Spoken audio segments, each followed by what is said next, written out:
So what's up guys? Turo ko man po ngayon kung paano reset at mag-recover ng LG na laptop o notebook. Ano po natin gagawin?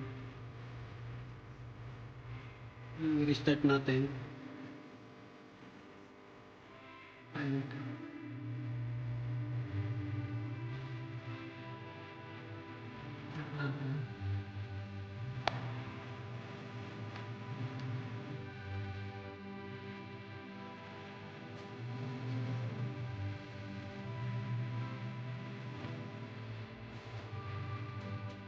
Start na po.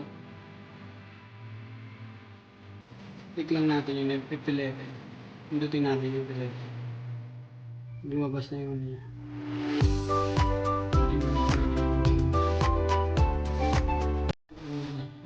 Windows is loading files.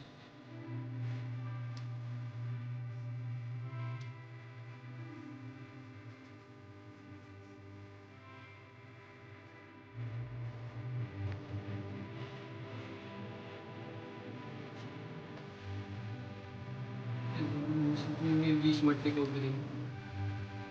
Dito tayo sa system reset.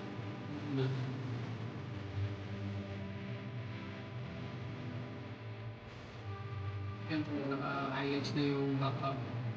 Yung backup.ws. Yan na po yun.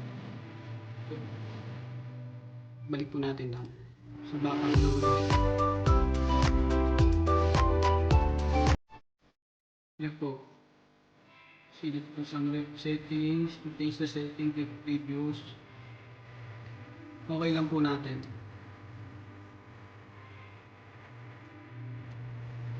Okay, wait na. Simula na po siya.